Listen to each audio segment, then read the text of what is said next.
Este es un momento de reverencia. Este es un momento donde tanto padres como hijos de familia estamos centrados buscando no poner tropiezo durante la predicación, la exposición de la palabra del Señor. Al igual que en la semana pasada, damos continuidad a uno de los textos bíblicos que creo que son muy hermosos para nuestras vidas. La misma palabra nos dice que es viva y eficaz, que es más cortante que una espada de doble filo, y no solamente penetra hasta lo más profundo, hermanos, desquebraja el corazón. Así es que a través de la palabra roguemos en esta mañana al Señor, después de leer el texto bíblico, que sea Él quien nos ayude. Vamos a nuestras escrituras, libro de los Hechos, capítulo número 1. Libro de Hechos de los Apóstoles, capítulo número 1. La semana pasada concluíamos el versículo 11, de tal manera que el día de hoy estaremos exponiendo del versículo 12 al versículo 14. Hechos de los Apóstoles, capítulo número 1, versículos 12 al 14. Una predicación que ha sido titulada Unanimidad en obediencia y oración. Dice la palabra de nuestro Señor en esta mañana: entonces volvieron a Jerusalén desde el monte que se llama del Olivar, el cual está cerca de Jerusalén, camino de un día de reposo. Y entrados, subieron al aposento alto, donde moraban Pedro y Jacobo, Juan, Andrés, Felipe, Tomás, Bartolomé, Mateo, Jacobo, hijo de Alfeo, Simón el celote y Judas, hermano de Jacobo. Todos estos perseveraban unánimes en oración y ruego con las mujeres y con María, la madre de Jesús, y con sus hermanos. Esta es palabra de nuestro Señor. Vamos a orar, hermanos, rogando al Señor dirección, rogando al Señor fidelidad, rogando que su palabra no solamente sea una palabra audible, sino una palabra que haga trastornos en nuestras vidas. Amado Señor, tú que estás en los cielos, pero que tienes dominio sobre todo cuanto está debajo del mar, sobre todo cuanto está en esta tierra, y aún, Señor, tú tienes dominio y autoridad en todo lo que está en los cielos. En esta mañana, delante de tu magnificencia, es mi súplica, Señor, que tomes control de mis labios, que tomes control de mis pensamientos y aún, Señor, que tomes control de mi necio corazón. Pero que al mismo tiempo, Señor, tú que conoces quiénes son los tuyos, tú que has dicho ser el buen pastor y que reconoces a tus ovejas porque escuchan tu voz y te siguen, hoy es mi súplica, Señor, que tu palabra llegue hasta lo más profundo de nuestros corazones, para hacernos ver, Señor, quiénes somos en verdad. Reconocer en humildad y en vergüenza que hemos obrado contra ti y que hoy clamamos por misericordia. Hoy, Señor, permite que sea tu espíritu y no este hombre. Permite que sea tu espíritu y no este hombre que es imperfecto, quien nos lleve a atender la exposición de tu palabra, porque es útil para enseñar, útil para redarguir y además para instruir en justicia. Así es que, Señor, háblanos en esta mañana. para encaminar nuestros pasos y dirigirnos, Señor, hacia ti. Hoy te lo ruego, Señor, en el nombre de Jesucristo. Amén. Tomen sus asientos, por favor. El día de hoy continuamos con esta narración que es posterior a la narración de la ascensión de Cristo, que previamente hemos visto ya en los primeros versículos de Hechos de los Apóstoles, capítulo número 1. Una narración que nos da continuidad de cuál es el verdadero origen de lo que debieran ser nuestros pasos como creyentes. Lo primero que vamos a ver el día de hoy es que los discípulos de Jesucristo, después de que Él ha partido terrenalmente de esta tierra y que vimos la semana pasada para morar a la diestra del Padre y para hacer algo muy importante, interceder por ti y por mí el resto de nuestros días, la historia continúa y en muchas ocasiones uno se pregunta, ¿qué deberían de estar haciendo ellos? Ya no está su maestro, la promesa no ha llegado, el Espíritu Santo no es una realidad, pero tienen una ordenanza. Jesucristo previamente, y lo veremos más adelante, había dado una orden sumamente clara y una orden que para muchos de nosotros sería insignificante y tal vez diríamos, si no la seguimos, ¿qué importa? Pero la ordenanza había sido clara y lo que hacen sus 11 discípulos, a los cuales ha nombrado apóstoles, es obedecer. Ellos esperan en Jerusalén la promesa del Padre, el poder que había sido prometido. Como nosotros conocemos la historia completa, sabemos de manera anticipada, es que ya hemos visto esta película, sabemos que no tardarán más de algunos días, no más de 10 días, en cuanto se cumpla la festividad de los hebreos de la fiesta de Pentecostés, y ese día el Señor cumpliría la promesa del Espíritu sobre cada uno de ellos. Sobrenaturalmente el fuego descendería sobre ellos. Pero el día de hoy, hermano, quiero que te des cuenta que nosotros como creyentes no buscamos cosas sobrenaturales. No estamos apercibidos solamente a que llegue un fuego que nunca hemos visto o que haya una sanación extraordinaria. No, hermanos, lo que hoy quiero que te lleves en tu corazón es que previo a que llegue el Espíritu en la vida de un hombre, hay otro fuego que debe de estar ahí y lo veremos de manera analógica. Y es un fuego que se encuentra ardiendo en el corazón ya de aquellos que son seguidores de Cristo, de la iglesia primitiva. El fuego de la obediencia. ¡Wow! Queremos milagros, queremos sanaciones, pero no muchos queremos obedecer.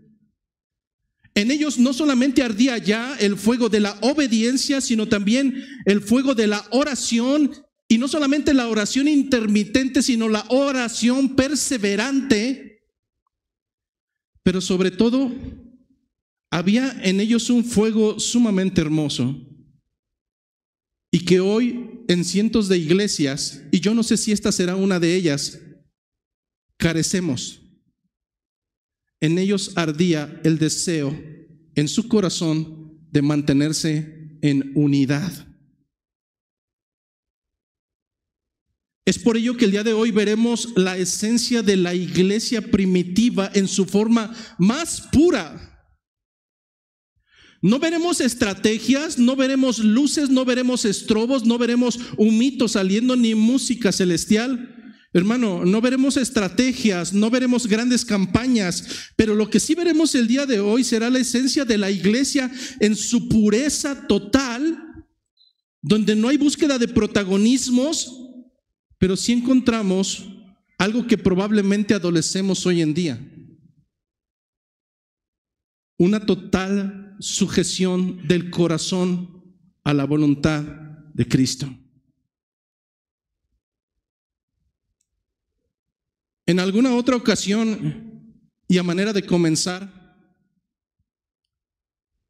platicaba en alguna otra predicación cómo es que existe un síndrome que se llama, de acuerdo a los científicos, el síndrome de, déjenme recordar el nombre, el síndrome del umbral.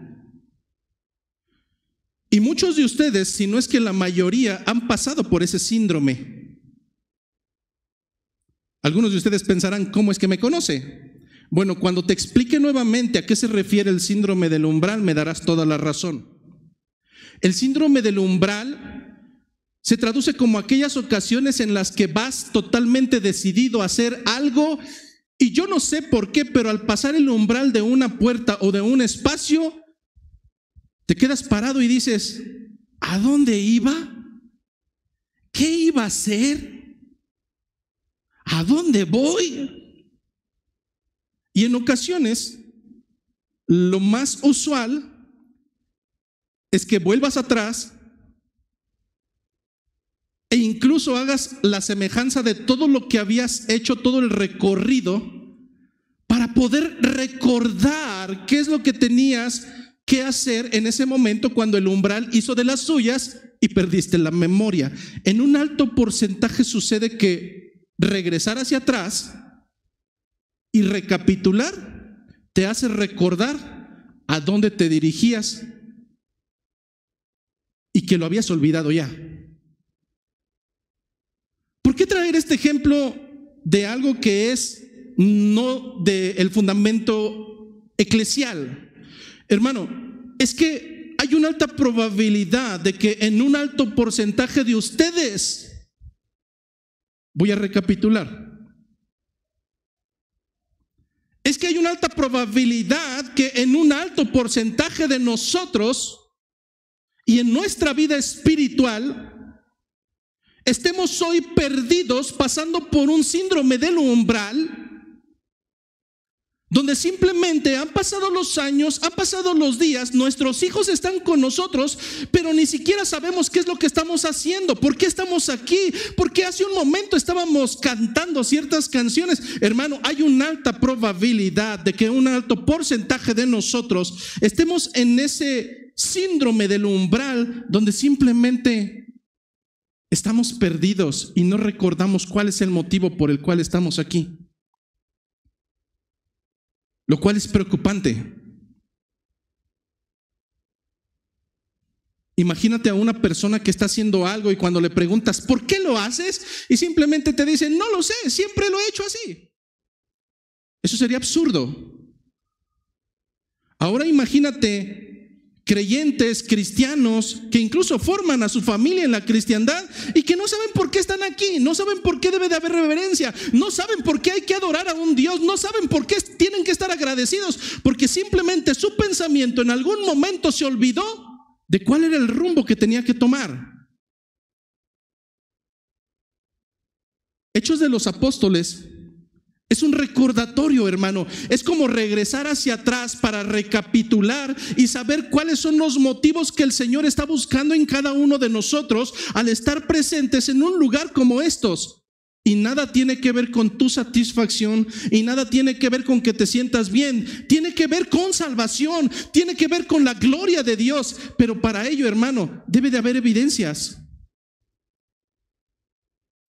Es por eso que en estos 3 sencillos versículos encontraremos 3 segmentos importantes, los cuales son necesarios que recordemos y recapitulemos para nuestra vida cristiana.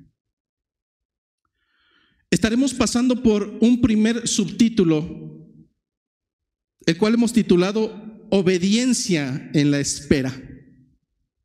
Y esta será la exposición del versículo número 12, obediencia en la espera. Pero después estaremos pasando por un segundo subtítulo, el cual abarca el versículo número 13 y la primera parte del versículo 14, al cual llamaremos 14a. Y este segundo subtema lo hemos titulado Unidad perseverante y en oración. Unidad perseverante y en oración. Finalmente, y no con un pensamiento modernista, y dejando de lado muchas teologías y muchos pensamientos modernistas, hablaremos en un tercer segmento de una comunidad incluyente y centrada en Cristo. Pero quita por un momento el pensamiento de la inclusión como hoy se lleva dentro del mundo. No es ese tipo de inclusión. Así es que obediencia en la esperanza, unidad perseverante en oración y comunidad incluyente y centrada en Cristo. Comenzamos entonces con el primer apartado, versículo número 12, obediencia en la espera. Dice así: entonces volvieron a Jerusalén desde el monte que se llama del Olivar, el cual está cerca de Jerusalén, camino de un día de reposo. ¿Te has preguntado qué hubieras hecho tú después de que Jesucristo parte al cielo? Te encuentras desolado. Te encuentras tal vez frágil porque no está tu maestro. Tal vez pensarías, no ha regresado aún.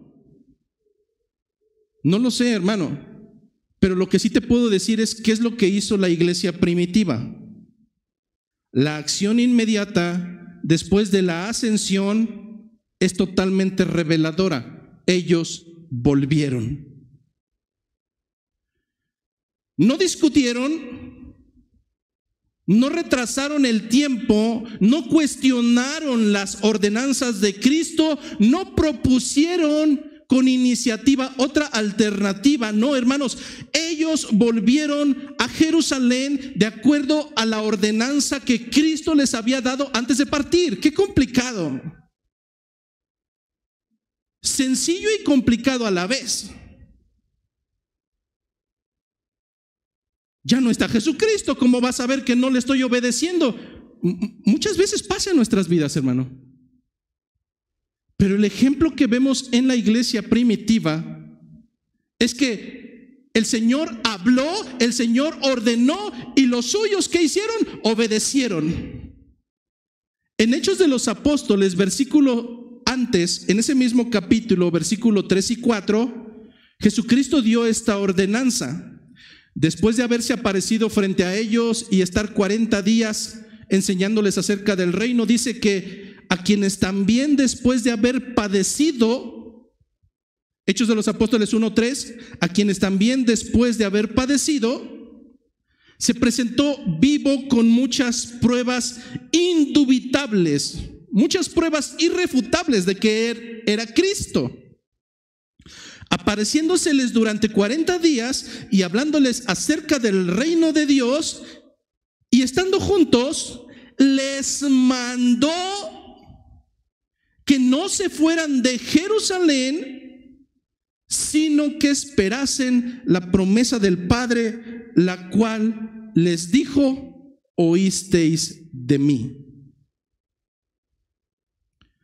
Ellos se encontraban, porque Jesucristo así lo quiso, no en Jerusalén, se encontraban muy cerca. Específicamente ellos se encontraban en un monte llamado el Monte del Olivar. ¿Qué tan retirado puede estar eso? Si hacemos cuentas, porque ayer estuve haciendo un cálculo en una herramienta de internet, es como si este fuera el Monte del Olivar y nosotros tuviéramos que salir caminando hasta llegar a la avenida, seguirnos todo derecho y llegar un poco después de donde está una gasolinera, allá cerca del Rodete. ¿Cómo sabe que esa es la cantidad de distancia que debían de recorrer para regresar a Jerusalén? Es muy sencillo. El texto nos dice que ellos se encontraban a un día de descanso. Según la tradición judía, referirse a un día de descanso o un día de reposo se refiere a la distancia máxima que se podía caminar por parte de un hebreo en un día Shabbat o en un día de reposo, sin incurrir en pecado. La distancia que nos marca el texto son 2000 codos. Eso era un día de reposo. La interpretación que hicieron los rabinos en su momento para poder determinar que esta era la distancia que debían recorrer para no caer en pecado fue una interpretación del libro de Éxodo capítulo 16, versículo 29, un texto que es muy conocido de manera genérica porque ese día fue el día que el Señor dio el maná. En Éxodo 16, 29 dice lo siguiente: mirad que Jehová os dio el día de reposo. ¿Qué mandato fue ese, hermanos? Fue uno de los mandamientos de los 10 que encontramos en el libro de Éxodo. Mirad que Jehová os dio el día de reposo. Y por eso en el sexto día os da pan para 2 días. ¿Recuerdas que todos los días tenían que salir a recoger el maná? Todos los días. Pero la ordenanza fue el día sábado recojan doble. ¿Por qué? Porque tenían que guardar el día de reposo. El día en que el Señor descansó en el día de la creación. Así el pueblo reposó el séptimo día. ¿Qué es lo importante de esto, hermano? ¿Es importante la distancia? No, no es importante la distancia. No es importante que tú te aprendas que un codo se traduce en 45.2 centímetros. No, eso no es lo importante. Lo importante, hermano, se centra en el hecho de que fueran 900 metros como lo fueron en esa ocasión, o fueran 2000, o fueran 3 kilómetros, o fueran 2 metros, o simplemente muévanse un paso. Lo importante de la iglesia es que ellos obedecieron. Ay, ¿y qué de importante tiene eso? Estamos hablando que tu naturaleza es de rebeldía. Estamos hablando que de todas las creaciones del Señor, el Señor ordenó a las estrellas salir por la tarde, ocultarse por la mañana, y las estrellas obedecen y se sujetan hasta el día de hoy. ¿Qué de importante tiene la obediencia? Estamos hablando que aún el mar, el Señor le puso límites y les dijo: de este límite no pasarás. Hasta el día de hoy el mar se sujeta a su creador y le obedece. Y pudiera continuar así con cada una de las creaciones, pero no el hombre. No el hombre. El hombre es el único ser arbitrario, prepotente, que con total desprecio y agresividad es capaz de rebatirle a Dios, aun cuando Él ha ordenado. Nosotros decimos: no quiero obedecer. El Señor ordena. El ser humano no obedece. El ser humano es rebelde. Él busca lo suyo. Él busca su satisfacción. ¿Pero qué hizo la iglesia primitiva? La iglesia primitiva se sujetó a una ordenanza y regresaron a Jerusalén. Pastor, es que a veces yo soy rebelde, pero soy rebelde porque no he comprendido qué es eso de sujetarse. No sé qué es eso de obediencia. Bueno, hermano, esto es importante. ¿Qué es la obediencia? Cuando nosotros hablamos de obediencia, hablamos del cumplimiento sumiso de los mandatos de quien tiene autoridad. Cumplimiento sumiso, no cumplimiento en ira, no cumplimiento a regañadientes. No, hermano. El concepto de la Real Academia Española dice que obediencia es el cumplimiento sumiso de los mandamientos de aquel quien me ha dado ordenanzas y que tiene autoridad. De tal manera que si este es el término genérico en la tierra, ¿cómo lo traducimos al concepto eclesiástico y al concepto espiritual? Bueno, hermano, nosotros traducimos la obediencia bíblica como la sujeción del creyente, la sujeción de la creación a su creador, incluyendo la Trinidad en su totalidad. y además en sumisión. Y es que Jesucristo no está pidiendo algo extraordinario, hermanos, pero sí algo que nuestro necio corazón no ama hacer. Pero Jesucristo puso el ejemplo más claro de que la sujeción es totalmente factible. En el libro de Filipenses, capítulo 2, versículo 8, nosotros encontramos cómo Jesús mismo, estando en condición de hombre, ¿qué hizo? Siendo Dios y en condición de hombre, ¿acaso no pudo hacer uso de su poderío como Dios? No, hermano. Él, dice el texto bíblico, se humilló a sí mismo, haciéndose obediente hasta la muerte y muerte de cruz.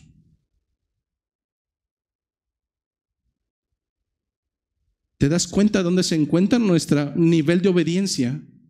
Comparándolo, no con otros, hermano, no con otros que son un poquito más pecaminosos que nosotros. No, hermano, si habremos de compararnos, comparémonos con Jesucristo mismo a la luz de las Escrituras. Él fue obediente en su esencia de hombre y su obediencia fue tal que fue obediente hasta la muerte. Y no cualquier muerte. Muerte de cruz. Los historiadores dicen que es la más dolorosa que existe en este universo. Pero no solamente es la muerte, hermano. El haber cargado todas tus iniquidades, tus faltas, y aún así Cristo obedeció.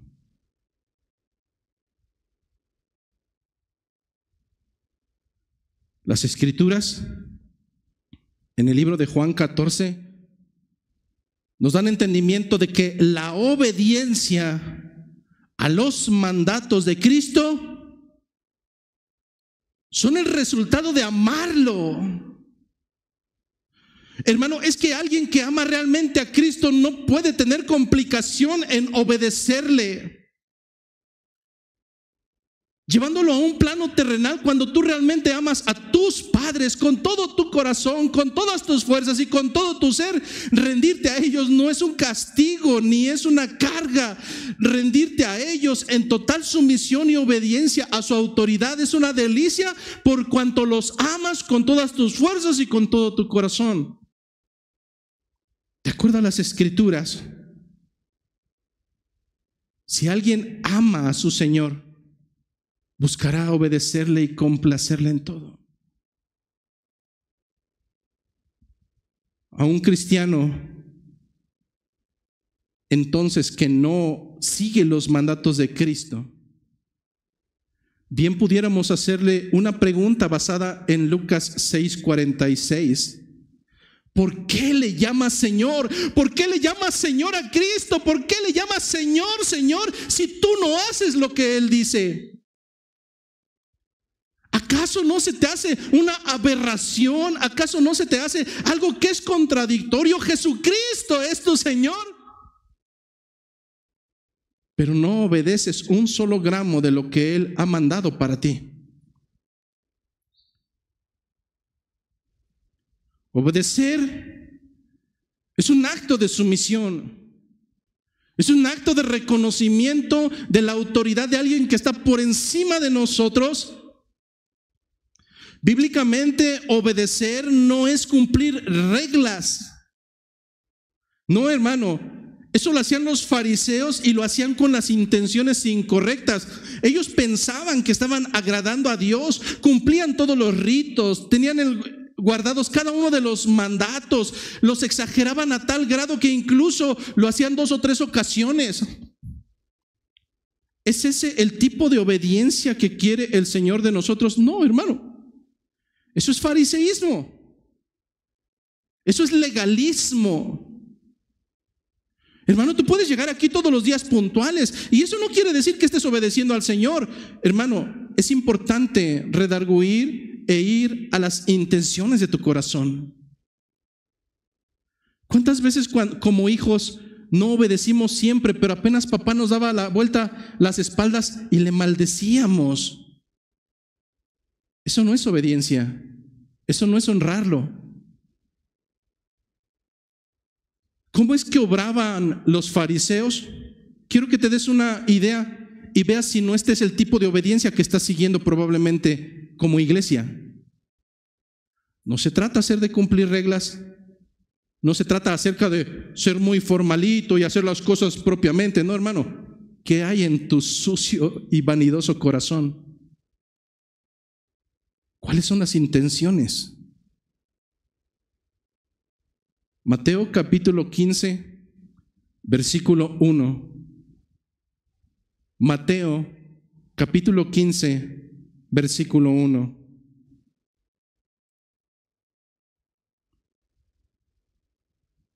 Dice el texto: entonces se acercaron a Jesús ciertos escribas y fariseos de Jerusalén, diciendo: ¿por qué tus discípulos quebrantan la tradición de los ancianos? ¿Por qué no se lavan las manos cuando comen pan? Respondiendo, él les dijo: ¿por qué también vosotros quebrantáis el mandamiento de Dios por vuestra tradición?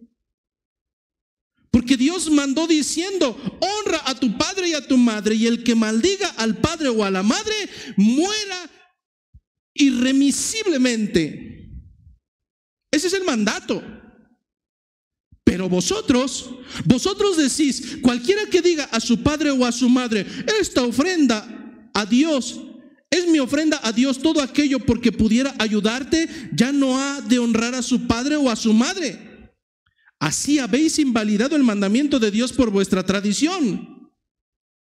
Hipócritas, hipócritas.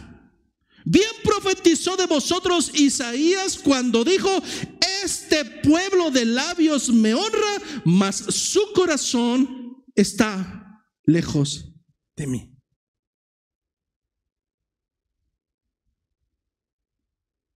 ¿Qué es lo que estaban haciendo aquellos hombres? Había mandamientos escriturales, la ley mosaica, 613 mandamientos y estatutos, no 10, 613 ordenanzas por parte de Dios.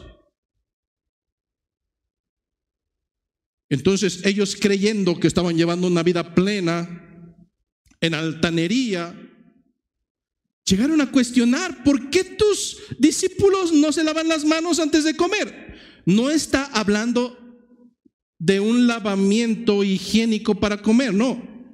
Resulta que ese lavamiento sacro, ellos lo habían llevado a una exageración en la cual no solamente se lavaban una, sino 2 o 3 o 4 o 5 veces. Limpiaban todos los artículos, no fuera que se fueran a contaminar con aquello si le hubiera tocado algo impuro. Pero por otro lado, siendo ese un mandamiento exagerado de hombre, ellos le preguntaban: ¿por qué tus discípulos lo están quebrantando? Jesús responde haciendo una pregunta: ese es un mandamiento de hombre, ¿por qué ustedes han quebrantado el mandamiento de Dios? Es que Dios dijo: honrarás a tu padre y a tu madre. Honrarlos, hacerse sentir orgullosos, cuidarlos, procurarlos. Eso es honrar a tu padre y a tu madre.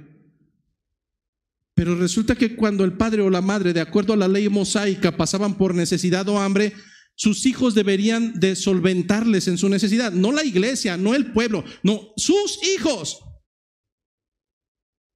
Pero esos fariseos, que por un lado cuidaban mucha de la pulcritud, por otro lado eran avaros, eran malvados, tenían suciedad en su corazón, de tal manera que aunque era un mandato de Dios, ellos habían inventado la palabra corbán.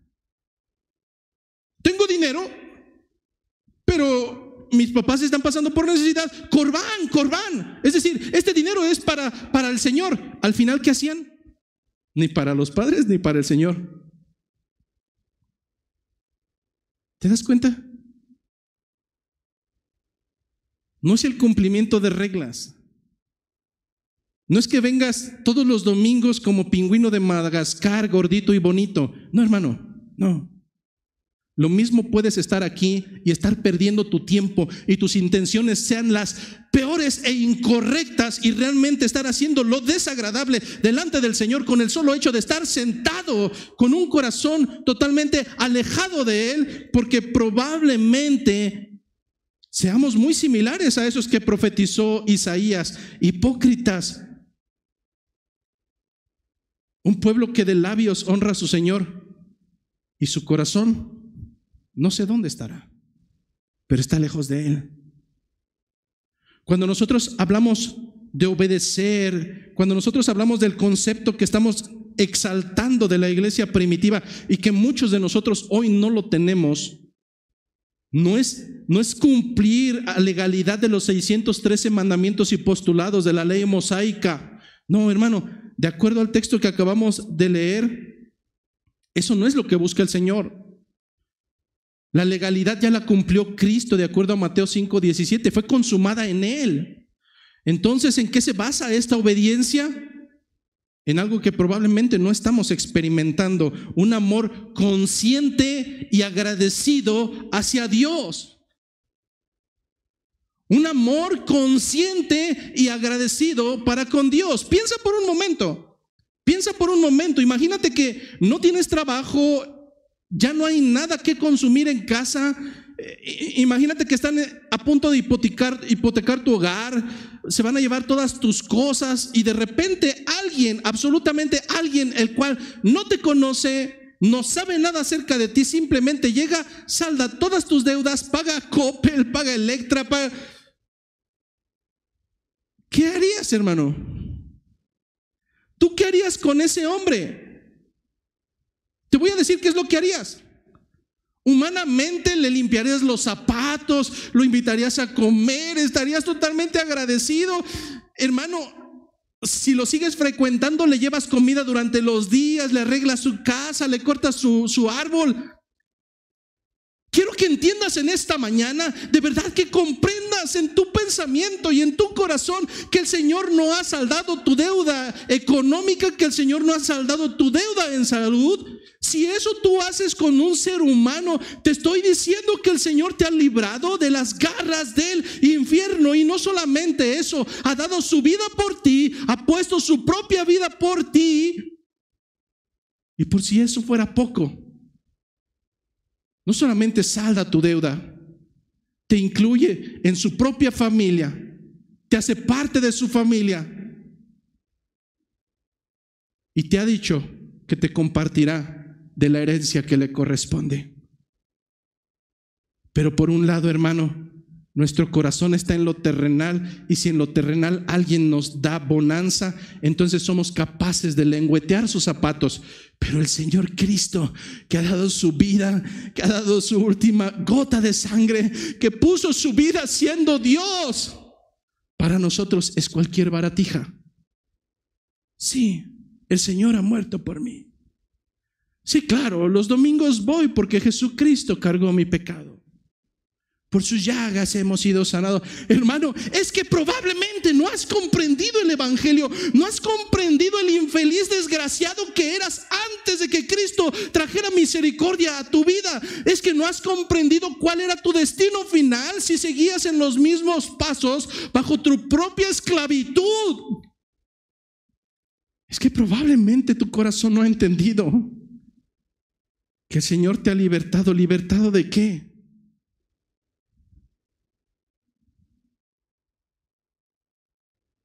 Pero cuando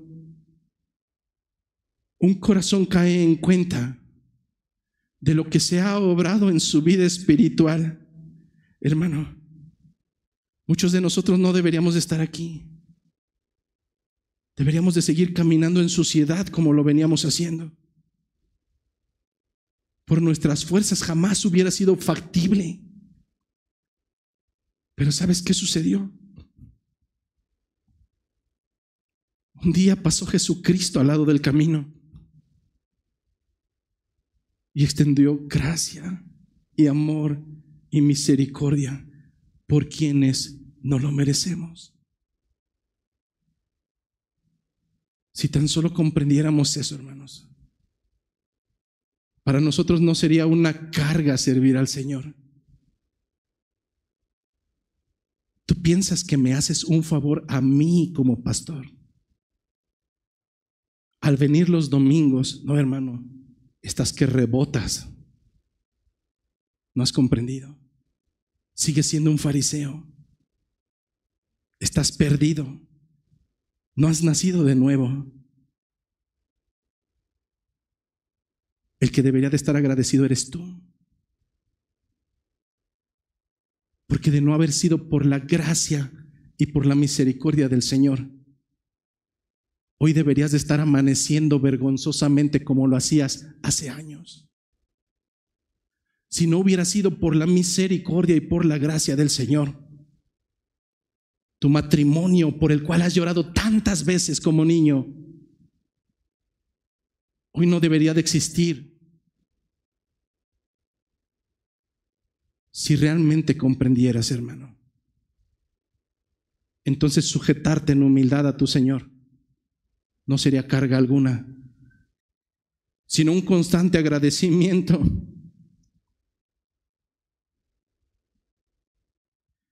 Así es que para ir cerrando este primer apartado debemos de comprender algo.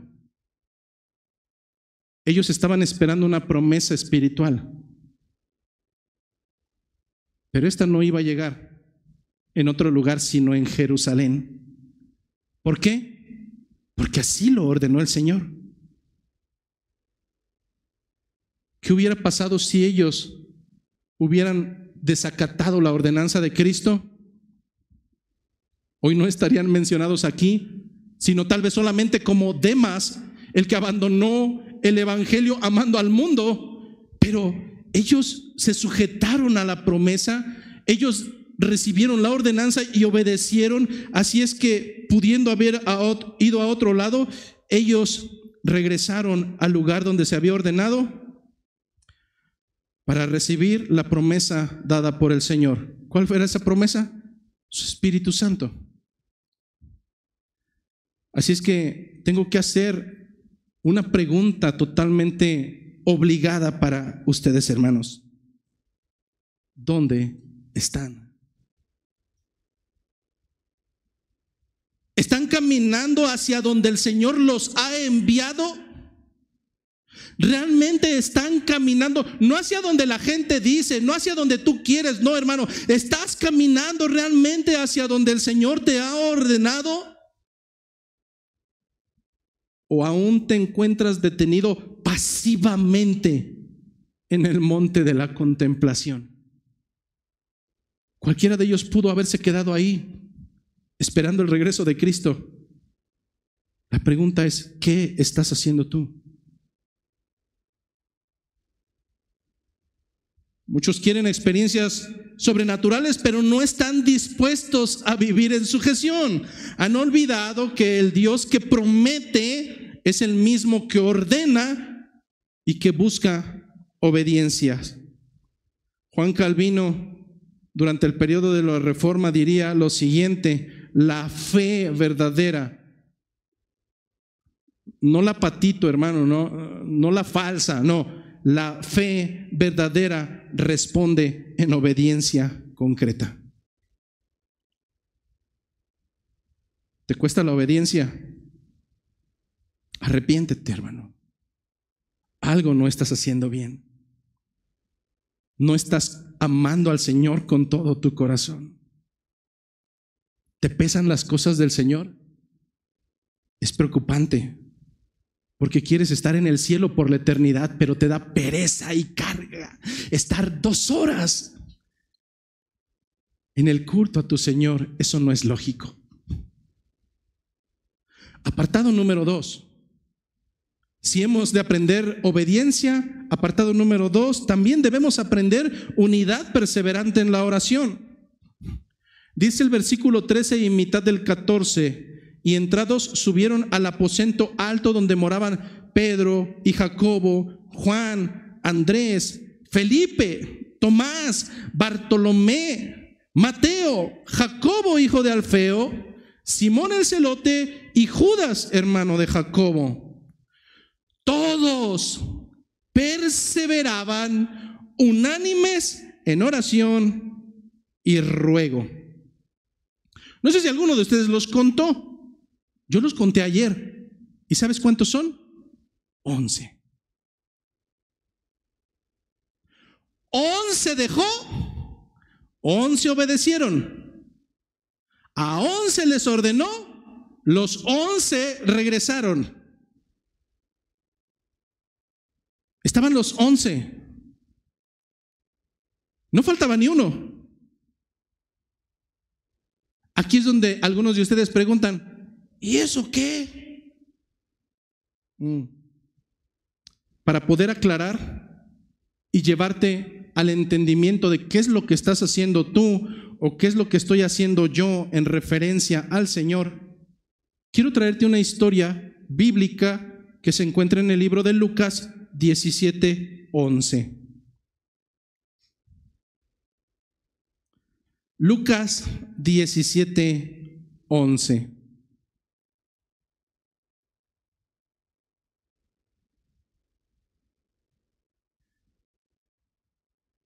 Yendo Jesús a Jerusalén, pasaba entre Samaria y Galilea. Recordemos que el pueblo de Samaria o los samaritanos no eran vistos bien por el pueblo hebreo por ser un pueblo que se había contaminado con las naciones. Entonces eran gentiles. Para un hebreo, ellos eran gentiles. Yendo Jesús a Jerusalén, pasaba entre Samaria y Galilea, y al entrar en una aldea le salieron al encuentro 10 hombres leprosos, los cuales se pararon de lejos y alzaron la voz diciendo: Jesús, Maestro, ten misericordia de nosotros. Cuando él los vio, les dijo: id, mostrad a los sacerdotes. Y aconteció que mientras iban, fueron limpiados. Entonces uno de ellos, viendo que había sido sanado, volvió glorificando a Dios a gran voz y se postró rostro en tierra a sus pies, dándole gracias. Y este era samaritano. Respondiendo Jesús dijo: ¿no son 10 los que fueron limpiados? ¿No fueron 10 los que fueron sanados? ¿Y los 9 restantes dónde están? No hubo quien volviese y diese gloria a Dios, sino solo este extranjero.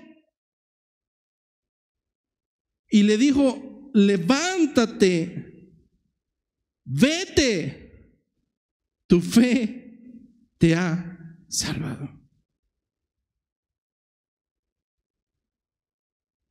¿Qué tiene que ver esto con nuestro texto base? Esos 11 estaban totalmente convencidos y agradecidos, sujetos en sumisión a obediencia.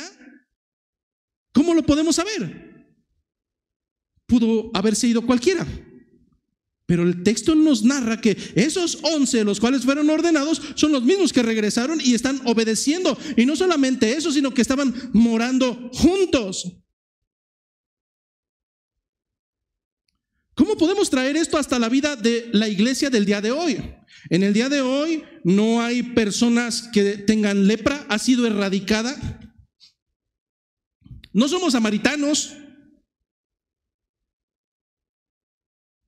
pero hipotéticamente todos y cada uno de los que están sentados ahí se adjudican el título de hijos de Dios.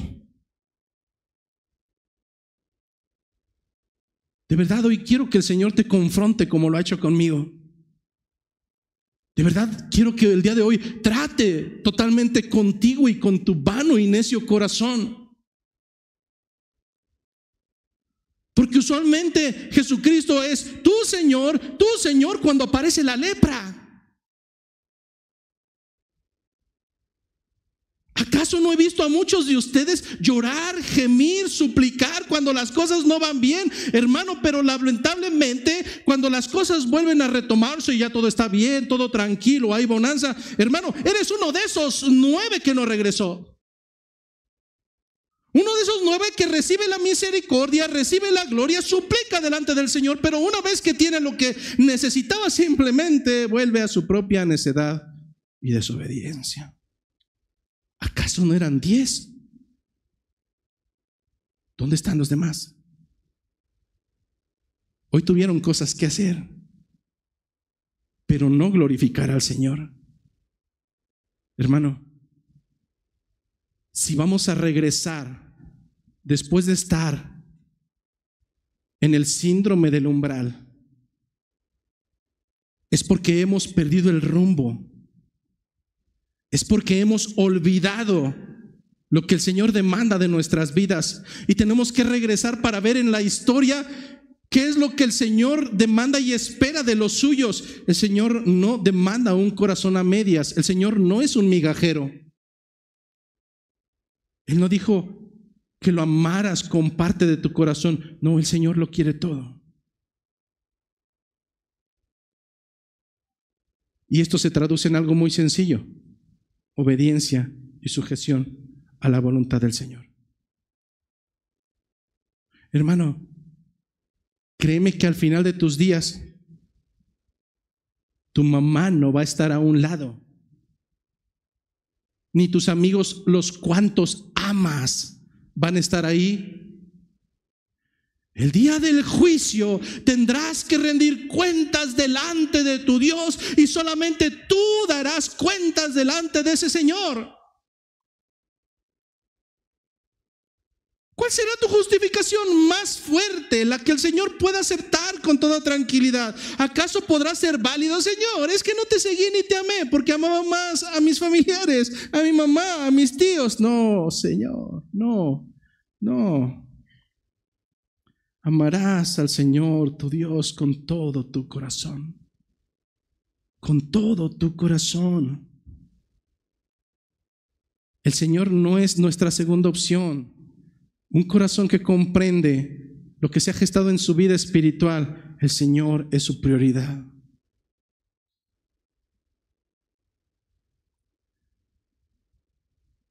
Ellos lo comprendieron. Moraban juntos. ¿Qué es morar? Morar es vivir, estar ahí constantemente, tener todo en común. Eso se traduce en hermandad. Ellos vivían la hermandad en el aposento alto. Mientras llegaba la promesa o el cumplimiento de la promesa. Pero nuevamente, lo importante de este segundo segmento no es entender qué significa un aposento alto, que es la segunda planta que utilizaban. No, hermano. Ni tampoco lo importante no es entender por qué ese lugar y por qué no otro. No, yo creo que lo importante en este segundo apartado es entender qué es lo que ellos estaban haciendo ahí de una manera constante. Y yo te diría, ponte tu casco porque viene la tercera pedrada para cada uno de nosotros. ¿Qué hacían ahí? La Escritura nos narra que ellos perseveraban unánimes. Se utiliza dos palabras: proscatereo y homotsumadó, y esto se traduce como permaneciendo en una misma mente. Lo que Reina Valera nos traduce como mantenerse o perseverar unánimes, la traducción probablemente más cercana sería permaneciendo juntos en una misma mente. La primera palabra, proscartereo, solamente aparece 11 veces en todo el fundamento escritural. Solamente 11 veces. Perseverar, este verbo, el que se utilizó en este texto, una ocasión se encuentra en el libro de Números, 2 veces en el de Romanos, y no recuerdo otro más, pero son 11 veces. Pero si algo debemos comprender en esta mañana, es que la perseverancia tiene que ver con la característica de la unidad de la iglesia, hermano, porque 6 veces aparece solamente este verbo de las 11, 6 aparece en el libro de los Hechos de los Apóstoles. Perseverar, perseverar, perseverar. ¿Por qué, hermano? ¿Sabes que cuando tú te quejas o yo me quejo de que, ay, pastor, es que no vine por esto, ay, pastor, es que no asistí por esto, ay, pastor? ¿Por qué 6 veces en Hechos de los Apóstoles? Sencillo, hermano. Porque ellos realmente tenían motivos para poder abandonar el camino. Sus familiares, de muchos de ellos, los abandonaron. Cuando vino la persecución por parte de Nerón, fueron excluidos, desalojados de sus casas a causa del evangelio. Su familia se avergonzaba de ellos, como ha sucedido con muchos casos de nosotros, hermano. Pero ellos encontraron refugio, ellos encontraron consolación, ellos encontraron aliento a través de las escrituras de Dios, que les decía: perseveren, perseveren, perseveren. ¿Hasta cuándo? Hasta el final. Cuando te encuentras cansado porque las cosas no van bien, o incluso, hermano, las cosas están tan bien que eso incluso te lleva a no perseverar. Pero encontramos 6 veces este verbo, lo encontramos 6 veces en aquellos que estaban a punto de desfallecer. Algunos de ellos eran llevados hasta el Coliseo y a punto de ser asesinados, tragados por leones. El Señor lo único que les recordaba era: perseveren, perseveren, perseveren hasta el final. ¿Te das cuenta dónde se encuentra nuestra vida en semejanza con ellos? ¿Te das cuenta lo que son tus excusas para no seguir al Señor en comparación de aquellos a los cuales realmente necesitaban de esta palabra? Perseveren, perseveren, perseveren. Tal parece que ese umbral en verdad nos ha borrado la memoria. Pero no hace mucho tiempo que suplicabas por misericordia. No hace mucho tiempo que suplicabas por gracia. Señor, ayúdame. Señor, sácame de esta. Señor, sáname, Señor. Y después de que el Señor te sanó, leproso, no volviste más. Tu corazón se ha quedado en otro lugar. Amarás al Señor tu Dios con todo tu corazón. Cuando comprendas eso, hermano, regresar a las sendas antiguas no será complicado. Porque cuando comprendemos que somos peregrinos, que somos extranjeros, que el Señor ha pedido que tomemos nuestra cruz, que renunciemos a este mundo terrenal para seguirle, nada será gravoso, nada será excesivo. Pero ellos perseveraban, se mantenían constantes. Ellos seguían completando lo que se les había ordenado. Pero no solamente lo hacían, sino que lo hacían con una actitud, con una opinión correcta. Pero algo que nos menciona este texto es que no nos dice que ellos comían, no nos dice que ellos bebían, no nos dice que veían la tele, porque ni había. Pero ellos hacían algo de manera perseverante. Ellos oraban. Permanecían en oración y en súplica. Yo sé que en ocasiones, incluso, tal vez nadie nos ha enseñado a orar. Tal vez hoy hemos malformado lo que es la oración.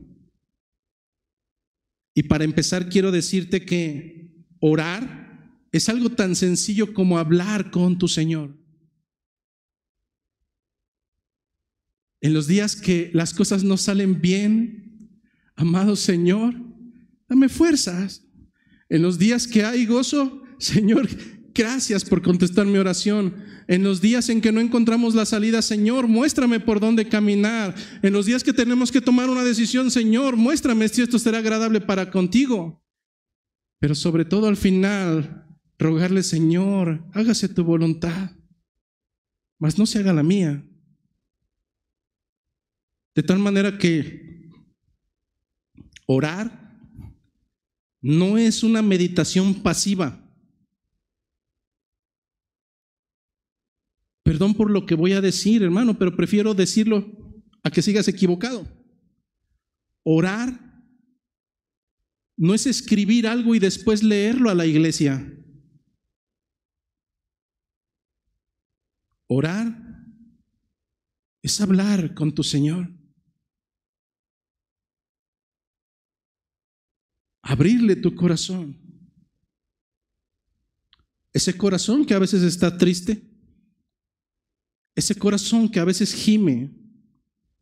Ese corazón que a veces está feliz y que está ya en gozo. O simplemente hablar solamente con Él para reconocer cuán grande, cuán benéfico, cuán bello, cuán sabio, cuán hermoso es con nosotros. Los hijos de Dios tienen un deseo natural de orar. ¿Cómo está tu comunicación con el Señor?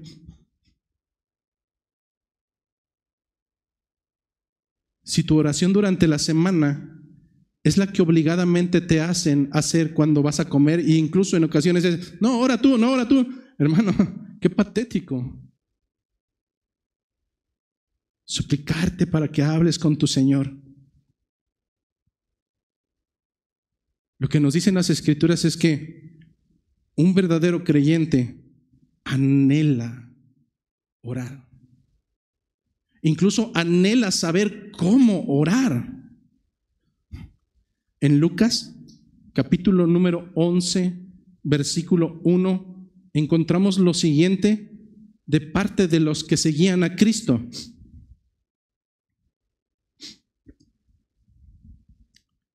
Dice el texto de Lucas 11:1, aconteció que estaba Jesús orando en un lugar y cuando terminó, uno de sus discípulos le dijo, Señor, enséñanos a orar.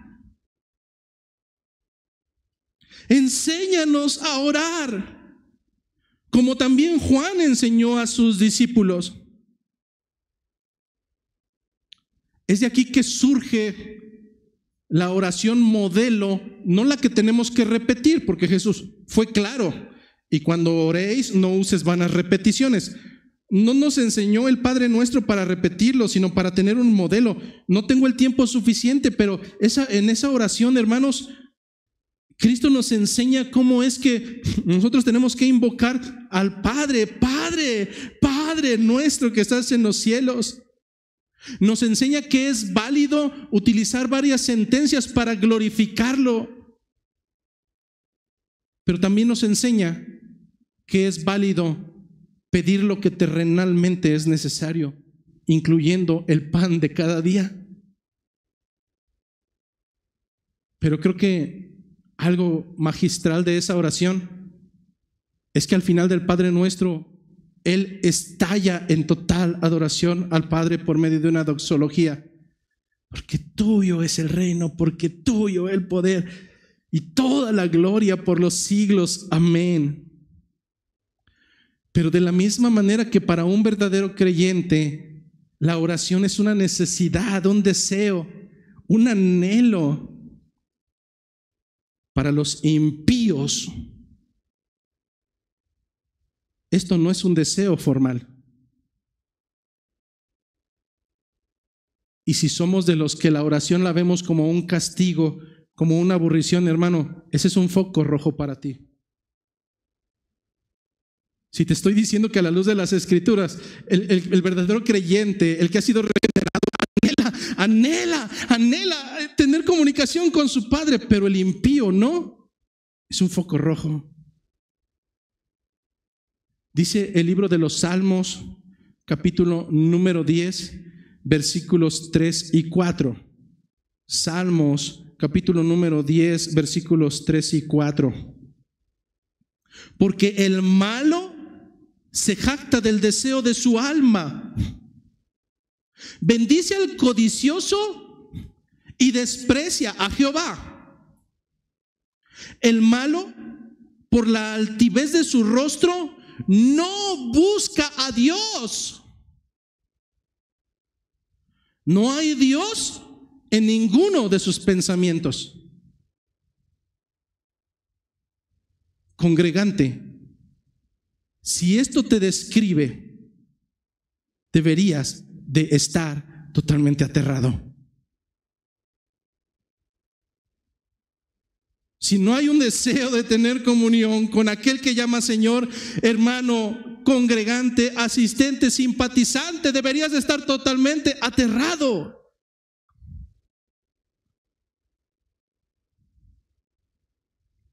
Nosotros no sabemos qué oraban esos 11. Nosotros no sabemos qué rogaban. Pero ponte por un momento en sus sandalias. No puedo decir en sus zapatos porque no había. Ponte por un momento en sus sandalias.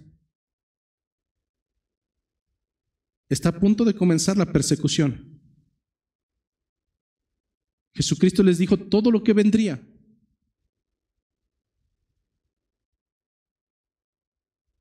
Que Jesucristo no vino a traer paz, sino espada.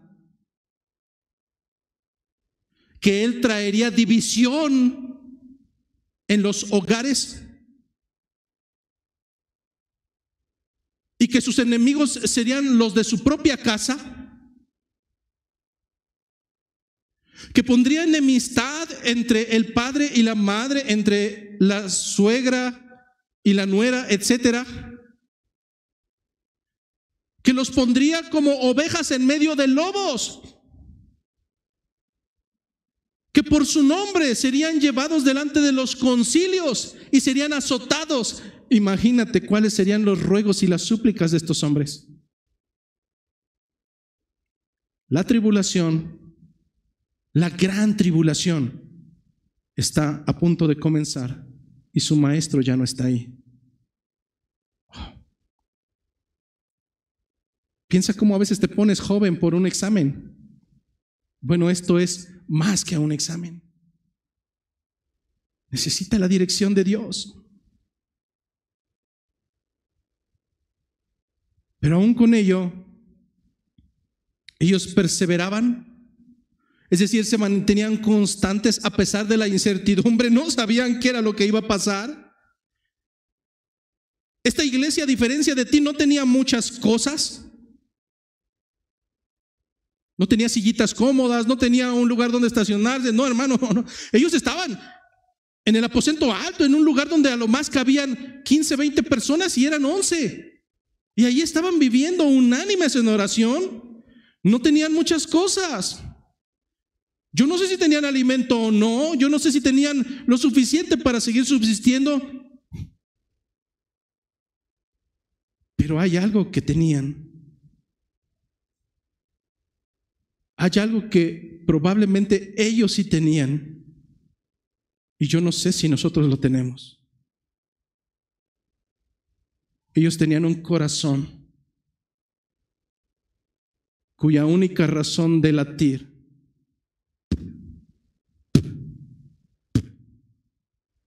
era Cristo.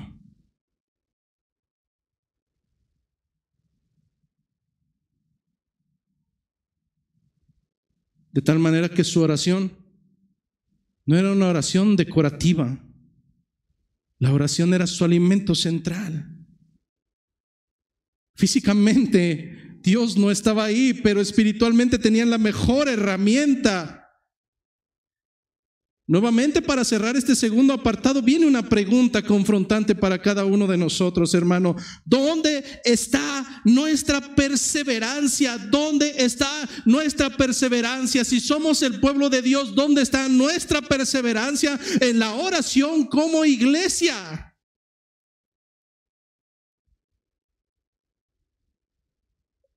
¿Cómo? ¿Tienes un padre y no te comunicas con él? Eso es absurdo.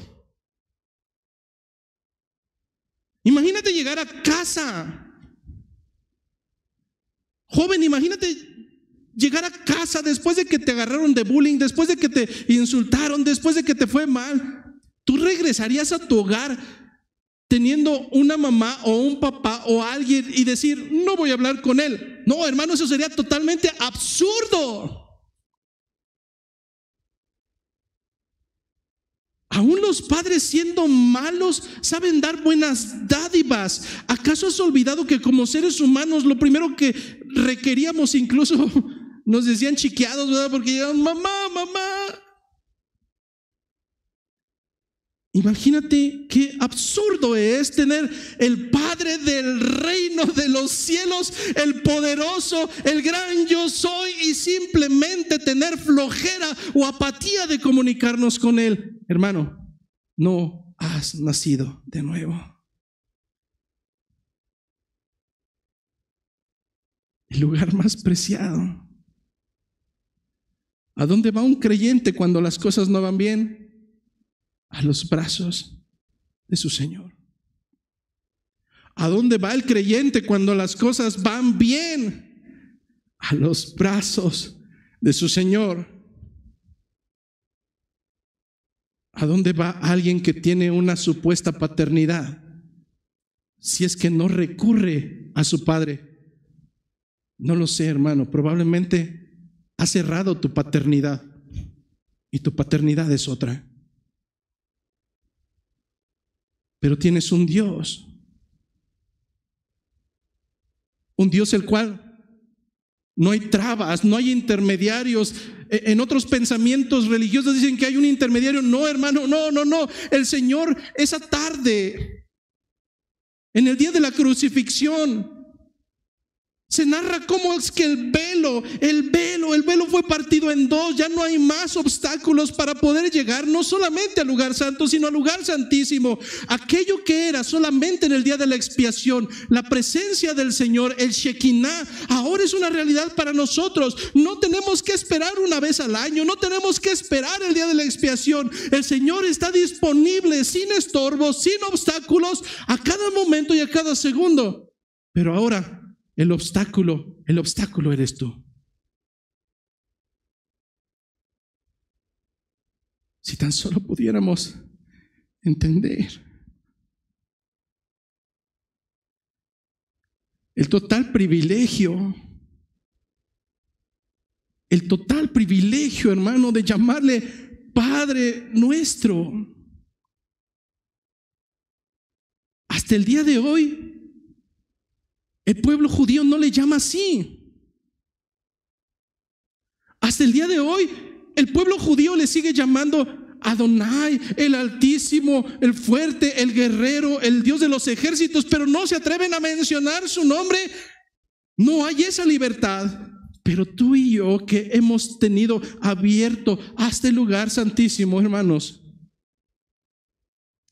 esto es como estar muriendo de sed en medio del desierto, tener un vaso de ese refresco delicioso y frío y simplemente decir, no quiero ir a tomar porque tengo pereza.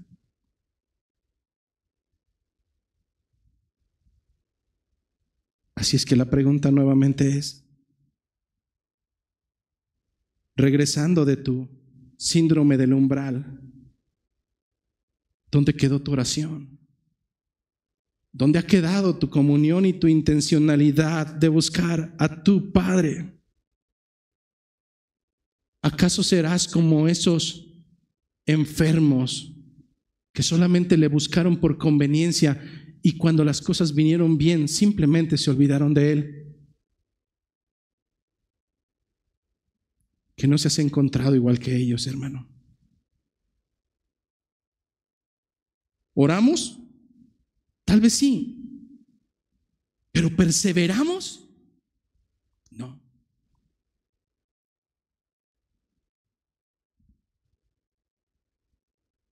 ¿Acaso realmente está esta iglesia hoy reunida en ruego por el cumplimiento de la palabra del Señor? ¿O simplemente se encuentra distraída en sus propios planes carnales y agendas personales? La respuesta solamente la tienes tú. Y las cuentas las tendrás que entregar tú. Tercer apartado y final: una comunidad incluyente y centrada en Cristo. Este segmento es muy corto y dice la segunda parte del versículo 14 que no solamente estaban esos 11 que eran los apóstoles, no, había más gente. ¿Quiénes eran? Menciona que ellos estaban con las mujeres. ¿Qué mujeres? Las que previamente han sido mencionadas en el libro de Lucas, la primera parte de este segundo tomo. Pero dice que además había otras personas más. Una de ellas dice que era María, la madre de Jesús. Pero ahí no acaba la historia. Dice que también estaban sus hermanos. ¿Los hermanos de quién? Los hermanos de Jesucristo. Yo sé que esta parte puede sonar un poco rara para alguno de ustedes, pero ir a la raíz etimológica de las palabras utilizadas en el original es muy benéfico. Algunos pensamientos religiosos dicen que aquí se está refiriendo a los hermanos en la fe. No es la palabra que utiliza. La palabra en el original que se utiliza es la palabra filos, de filia, de hermandad biológica. De tal manera que lo que me está diciendo el texto es que en esa escena de el día en que ellos estaban permaneciendo unánimes en la segunda planta de una casa viviendo todos juntos, no solamente estaban los 11, estaban también algunas mujeres, estaba María la madre de Jesucristo y también estaban los hermanos biológicos de Jesucristo.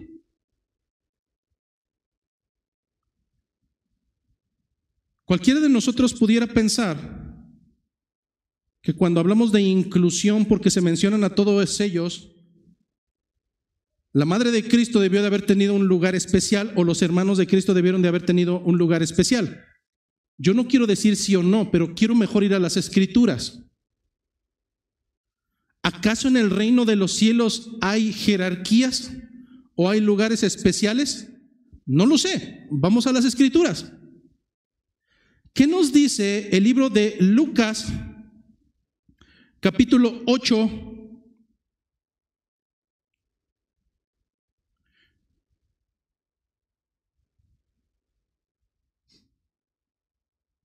Lucas capítulo 8, versículo 19.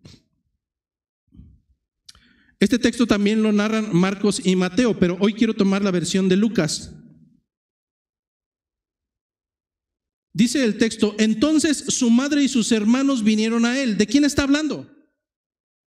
Está hablando, la escena que narran tanto Lucas como Marcos y Mateo es que en aquel día Jesucristo estaba predicando en una casa. Para ese momento ya era suficientemente conocido que la casa estaba totalmente atestada, no cabía nadie más. Y entonces Lucas nos narra que su madre y sus hermanos vinieron a él, pero no podían llegar a él por causa de la multitud. Entonces tuvieron que quedarse afuera. No podían pasar. La madre y los hermanos de Jesucristo. Versículo 20. Y se le avisó diciendo: tu madre y tus hermanos están fuera y quieren verte. ¿Cómo actuarías tú? ¿Cómo actuaría yo? Probablemente. Bueno, terrenalmente hablando, si mi corazón está en esta terrenalidad, me dicen: allá afuera está tu mamá y están tus hermanos. Yo diría: háganse, voy. Porque ellos son más importantes que cualquiera de ustedes. Eso pensaríamos terrenalmente. ¿Qué hizo Jesucristo? Y para aquí quiero tomar ahora el texto de Mateo 3. Mateo 3:33 nos sigue narrando. Él les respondió diciendo: ¿quién es mi madre y mis hermanos? ¿Quién es mi madre y mis hermanos? Marcos 3:33. Y mirando a los que estaban sentados alrededor de él, dijo: he aquí mi madre, he aquí mis hermanos, porque todo aquel que hace la voluntad de Dios, ese es mi hermano y mi hermana y mi madre. ¿Qué está sucediendo aquí, hermano? De verdad, cuando nosotros a veces pensamos en un reino de los cielos con jerarquías, que yo voy a estar más arriba que tú o tú más abajo que yo, esto nos da entendimiento que dentro del reino de los cielos no hay jerarquías ni siquiera por descendencia biológica, no lo hay. ¿Cuántos de ustedes hoy en día sus padres son gentiles? ¿Eso nos lleva a odiarlos? No nos lleva a odiarlos ni a faltarles el respeto. Por el contrario, tenemos que honrarlos. Pero hermano, cuando no comprendemos que llegará un momento en que tu familia en la sangre no es la familia con la que vivirás tentativamente el resto de la eternidad, salvo la gracia del Señor, no hemos comprendido entonces el Evangelio.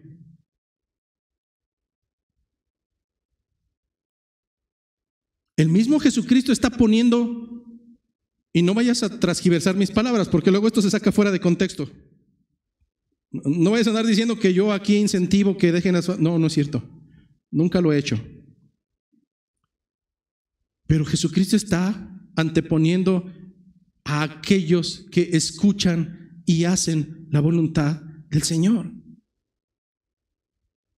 De tal manera que en ningún momento, y lo digo con todo el respeto merecible, y lo digo bíblicamente, nunca encontrarás un texto donde María es exaltada o puesta en un lugar prioritario por encima de los demás. No lo hay. Mucho menos los hermanos biológicos de Jesucristo. No tuvieron supremacía, no tuvieron un lugar especial, no lo hay. No está narrado en lo que el Señor nos transmite.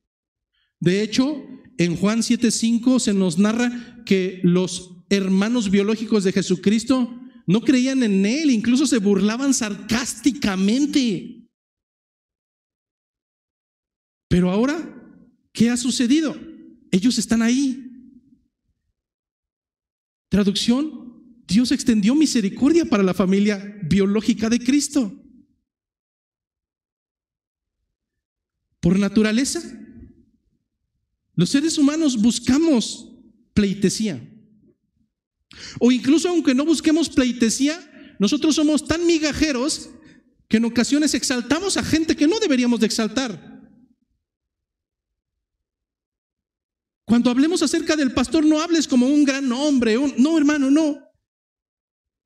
Este señor que está aquí atrás, al igual que cualquiera de ustedes, es un hombre que alcanzó misericordia cuando su vida era un asco. No es más ni es menos. Es alguien que alcanzó misericordia y que el Señor le ha puesto un rol diferente dentro de su iglesia. No hay grandes hombres de Dios. Hay hombres que por misericordia han sido alcanzados. No hay grandes diáconos. No hay grandes hermanos de la alabanza. No, hermanos, somos hombres y mujeres redimidos por gracia y por misericordia.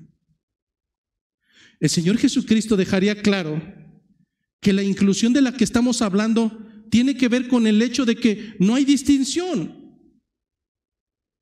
No hay títulos. Si a cada uno nos dio un rol, eso no significa que estemos por encima o por debajo, pero lo que está dejando claridad es que en el reino de los cielos hay inclusión desde el punto de vista que no hay distinción. Si usted es de los pocos o muchos que cuando una probadita de poder, y entre comillas poder, saca su verdadera naturaleza, tenga en cuenta, hermano, que en el reino de los cielos jamás se estipuló una supremacía, jamás. Nosotros vemos el ejemplo claro en el libro de Mateo, capítulo número 20, versículo 24. Mateo 20, 24. En lo que llegas ahí te voy a dar el preámbulo. ¿Tú te acuerdas de los hijos de Zebedeo? Sí, claro.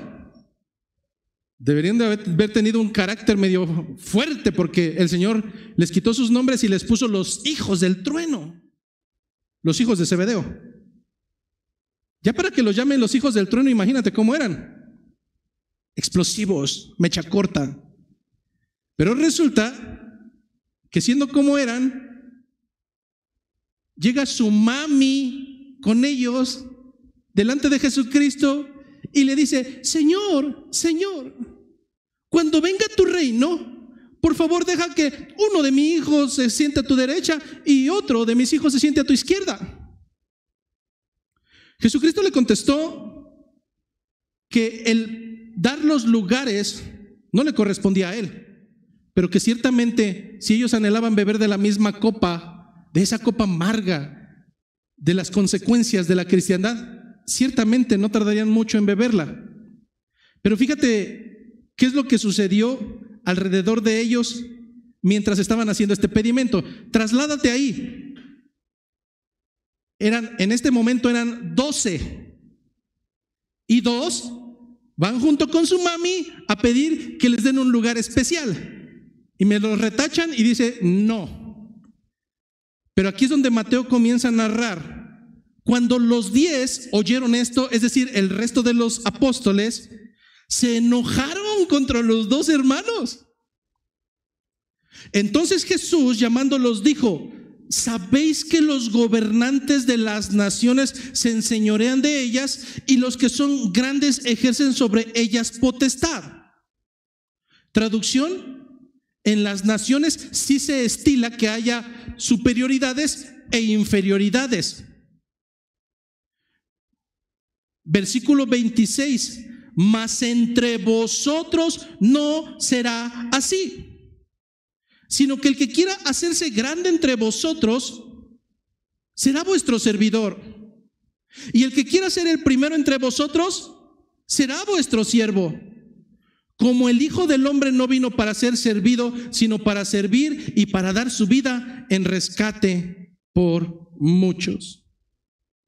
Todas las religiones tienen hombres que quisieron ser Dios. La cristiandad es el único lugar donde un Dios se humilla haciéndose hombre. Y no para jactarse, sino para servir. De tal manera que al igual que con ellos estaban mujeres, que no era usual en aquel tiempo. Las mujeres estaban al nivel de un perro. No tenían derechos, no tenían beneficios, no podían estar presentes cuando los hombres estaban en reunión.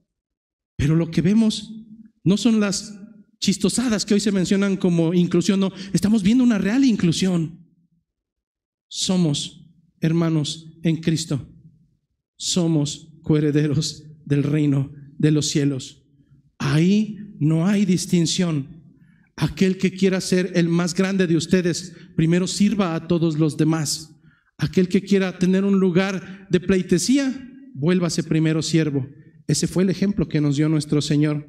Así es que si nosotros, regresando nuevamente en el umbral que nos ha hecho olvidar cuál es nuestra posición, no, hermano, tú no eres especial.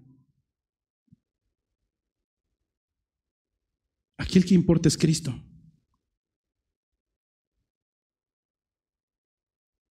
¿Qué vio el Señor en mí?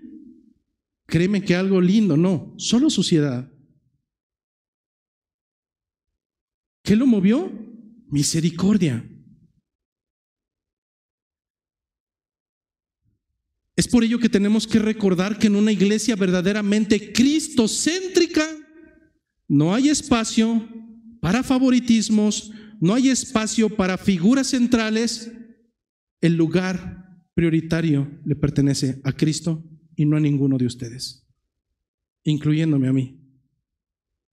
Todos somos hermanos, todos somos siervos, todos necesitamos del mismo Salvador. Es de esta manera como llegamos a la parte final y con esto concluiremos, porque gracias a Dios son las conclusiones. Viendo este pasaje como una fotografía del corazón de la iglesia antes de que apareciera cualquier milagro, antes de los crecimientos fastuosos, antes de los viajes misioneros, nosotros encontramos una iglesia en su forma más básica y a la vez más poderosa. No tenían sillas, no tenían auditorios, no tenían muchas cosas, pero ¿sabes qué tenían? Y de lo cual adolecemos muchos de nosotros. Esa iglesia primitiva tenía obediencia, tenía unidad y estaban rendidos en total oración. Pero ¿qué hay de nosotros hoy? ¿Nos hemos sofisticado? Sí, hermano. Pero lamentablemente hemos perdido la simpleza de la devoción. Nos hemos vuelto críticos, y yo diría sumamente críticos. Todo nos molesta, todo nos estorba, de todo nos quejamos, pero ya no somos unánimes. Hemos planificado estrategias, pero no hemos perseverado en ruego. Yo no sé a ti, pero mientras preparaba esta predicación estaba confrontado. ¿Por qué? Porque nos lleva a darnos cuenta a qué hemos llegado, a qué actitudes hemos llegado. Pero al mismo tiempo, este texto para mí fue un llamado para un arrepentimiento de una vida mediocre, ausente de pasión, sin hambre de Dios. Ese no fue nuestro llamado. Por tanto, este texto, hermano, nos invita a volver, a retroceder, no a un modelo primitivo, sino a un corazón reformado, rendido, dependiente del Señor, porque este mismo Jesús es el mismo que volverá, y su iglesia debe de estar hallada como Él la dejó, en un aposento alto, junta, en oración, esperando y obedeciendo. Por tanto, mi oración al terminar esta predicación es concreta. Que el Señor te despierte y me despierte de nuestro letargo. Que el Señor te conceda y me conceda regresar a mi primer amor. Aquel lugar donde no importaba nada. Aquel lugar donde el tiempo no era tiempo. Donde ciertamente no había doctrina, pero había pasión. Mi súplica al final de esta predicación, hermano, es que nuestra iglesia vuelva a ser verdaderamente reformada, pero no solamente de doctrina, sino también de corazón. Que la gracia, que la paz, que la misericordia de nuestro Señor, y sobre todo la misericordia, sea con aquellos que nos hemos alejado del mandato esencial de Cristo: amarle con todo nuestro corazón. Gracia y paz.